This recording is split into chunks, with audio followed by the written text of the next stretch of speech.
Hello friend, welcome back to my YouTube channel pharma with PD. तो जैसे कि आपको पता है, बी फार्म सेकेंड सेमेस्टर का पैथोफिजियोलॉजी का लास्ट यूनिट चल रहा है, जिसमें आज हम डिस्कस करेंगे introduction, sign symptom, aetiology, complication and pathogenesis of syphilis के बारे में।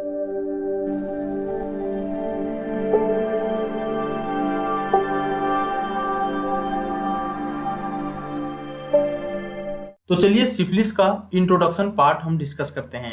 सिफिलिस एक सेक्सुअली ट्रांसमिटेड डिजीज है जो ट्रिपोनेमा पैलिडम बैक्टीरिया के द्वारा कॉज होता है। तो फर्स्ट पॉइंट आप लिख सकते हैं कि it is sexually transmitted disease caused by Treponema pallidum bacteria is called syphilis. इसको सिफिलिस बोला जाता है। Next point, if left untreated it can cause very serious health problem in both male and female. अगर हम time से syphilis का treatment provide नहीं करेंगे, उसको अनट्रीटेड छोड़ देंगे, जिसके वजह से सीरियस हेल्थ प्रॉब्लम हो जाएगा मेल और फीमेल दोनों के अंदर। और सीरियस प्रॉब्लम में क्या होता है कि कार्डियोवास्कुलर डिजीज हो जाता है, जिसमें जो कार्डियाक वल्व है वो डैमेज होने लगता है। और दूसरा न्यूरोलॉजिकल प्रॉब्लम हो जाता है। न्यूरोलॉजिकल प्रॉब्लम में जो न्यूरॉन होता है वो धीरे धीरे डैमेज होने लगता है, जिसकी वजह से बॉडी के अंदर सीरियस हेल्थ प्रॉब्लम क्रिएट हो जाता है। अब हम डिस्कस करेंगे टाइप ऑफ सिफिलिस, कितना प्रकार का सिफिलिस होता है। तो सिफिलिस दो प्रकार का होता है, एक कंजेनाइटल सिफिलिस और दूसरा होता है एक्वायर्ड सिफिलिस।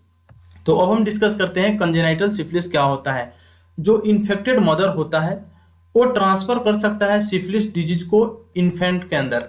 कैसे? Due to intra uterine infection. Intra uterine infection के कारण से वो इन्फेंट को भी डिजीज को ट्रांसफर कर सकता है, जिसके वजह से जो उनके द्वारा जो बच्चे जन्म लेंगे उनमें कंजेनाइटल सिफिलिस हो जाएगा।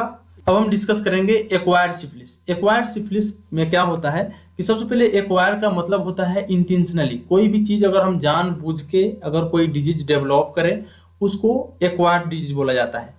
तो इसमें क्या होता है कि असिफिलिटिक सेक्स पार्टनर और ट्रांसफ्यूजन ऑफ इन्फेक्टेड ब्लड में इन्फेक्शन। अगर इन्फेक्टेड ब्लड को ट्रांसफ्यूजन करने से या कोई इंडिविजुअल या कोई सेक्स पार्टनर पहले से सिफिलिस से सफ़र करता है, उसके कांटेक्ट में आने से सिफिलिस फैल सकता है और सिफिलिस कॉज हो सकता है, उसको एक्वायर्ड सिफिलिस बोलते हैं। अब हम डिस्कस करेंगे इटियोलॉजी ऑफ सिफिलिस। तो इटियोलॉजी को स्टार्ट करने से पहले अगर आप हमारे चैनल पर न्यू हैं तो चैनल को लाइक करके सब्सक्राइब कीजिए और बेल आइकन को दबाइए, ताकि ऐसा ही आने वाले हर एक न्यू वीडियो का नोटिफिकेशन आपको मिलता रहे सबसे पहले। तो फर्स्ट पॉइंट डिस्कस करते हैं। The main causative agent of syphilis is treponema pallidum. Treponema pallidum bacteria क्या है? मेन कॉजेटिव एजेंट है सिफिलिस का।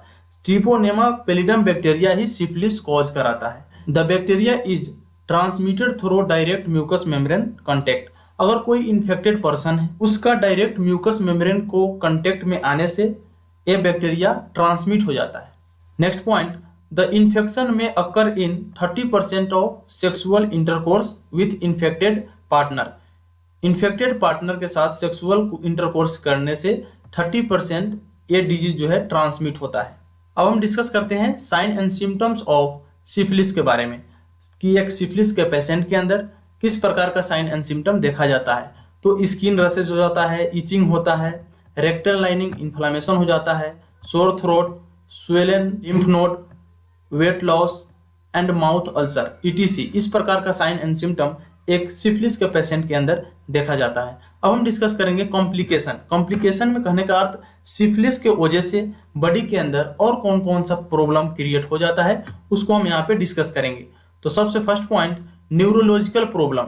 सिफिलिस के वजह से बॉडी के अंदर न्यूरोलॉजिकल प्रॉब्लम हो जाता है। न्यूरोलॉजिकल प्रॉब्लम में जो न्यूरॉन है वो डैमेज होने लगता है और जो न्यूरोकेमिकल्स है उसको भी रिलीज कम करता है। Next point, cardiovascular complication. Cardiovascular complication में क्या होता है, इसको हम कार्डियोवास्कुलर डिजीज भी बोल सकते हैं। इस कंडीशन में इन्फ्लामेशन हो जाता है योटा के अंदर, और दूसरा डैमेज होने लगता है हार्ट वल्व। जो हार्ट वल्व है, कहने का अर्थ bicuspid valve, tricuspid valve, pulmonary valve, aortic जो वल्व है वो डैमेज होने लगता है। तो इस प्रकार का प्रॉब्लम सिफिलिस के वजह से देखने को मिलता है। अब हम डिस्कस करते हैं pathogenesis of syphilis. Pathogenesis means क्या होता है कि कोई भी डिजीज किस मैकेनिज्म से, किस फेनोमेना से डेवलप होता है, उसी को स्टडी करना ही पैथोजेनेसिस कहलाता है। तो सबसे पहले जब ट्रिपोनेमा बैक्टीरिया इंटर होता है through blood transfusion, through mucus membrane contact की वजह से, जैसे ही ट्रिपोनेमा पेलिडम बैक्टीरिया इंटर होता है तो प्राइमरी डिजीज स्टार्ट हो जाता है। प्राइमरी डिजीज में क्या होता है, मेनली इन्फेक्शन हो जाता है, बॉडी के अंदर इन्फेक्शन स्टार्ट होता है। दूसरा लेटेंट फेज में, और लेटेंट फेज के बाद सेकेंडरी डिजीज हो जाता है। सेकेंडरी डिजीज में क्या होता है कि म्यूकस पैचेज का फॉर्मेशन होने लगता है, रेसेज होने लगता है।